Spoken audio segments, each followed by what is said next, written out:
Welcome back to another episode of We Roguelike It Ranking, where the two scientists, I am Boston, over there is Moonpeer.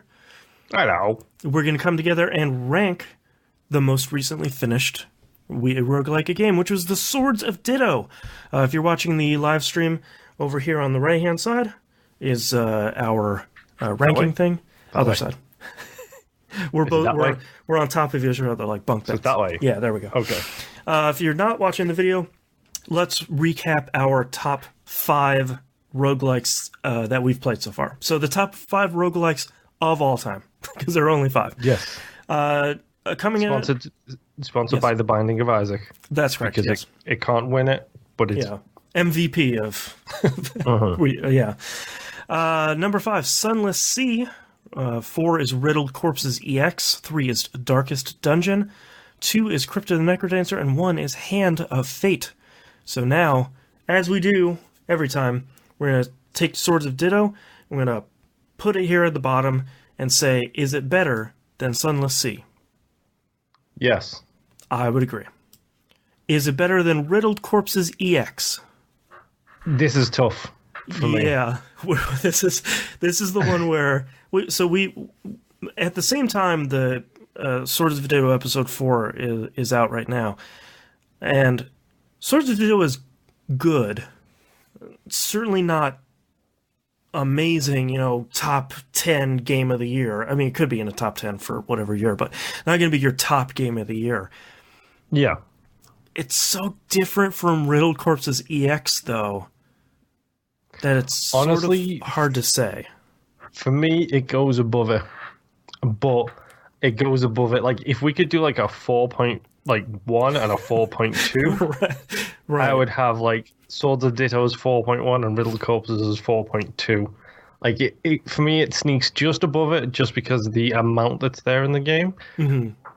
And the depth of the actual game is so much more than Riddled Corpses. Like, I love Riddled Corpses. It's an amazing game. It's a great, twin-stick shooter.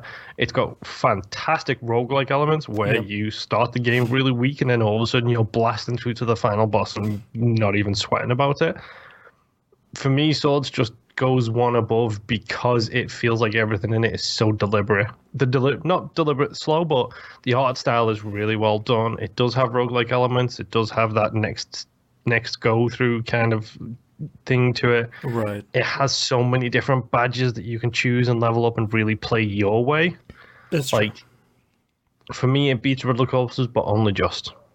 Yeah, and I think for me it beats Riddled Corpses because Riddled Corpses, I think, does what it does really well, but it's sort of a thin experience. It very much is an arcade experience.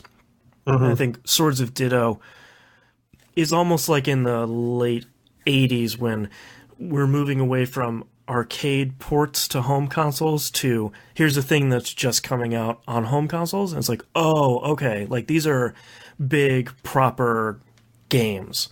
Yeah. I think Swords of Ditto, especially with its art style, I think to me pushes it a little bit higher in the ranking. I mean, if you take all of the roguelike elements out of Swords of Ditto, it's still a really solid, very quick Zelda game. That's true. Yeah. Yeah, that's a good point. Does it beat Darkest Dungeon? No. Yeah, I don't think so either. No. But if it was up to you, Darkest Dungeon would be number 1 on this list. I don't know, Darkest Dungeon versus Hand of Fate, that's a real tough choice. I don't think I would want to make that choice. No. I love them all. They're all my children, but Hand of Fate is really good. All right, so Swords of Ditto sits at number 4 then on our list. So congratulations to Swords of Ditto. You're up there in the list. Who knows what'll happen next time? We just announced that Prey Moon Crash will be our next game. So in 2 weeks, we'll see. The scientists will reconvene, and we'll see where that ends up. Until then, thank you for watching. We'll see you next week. Bye. Bye.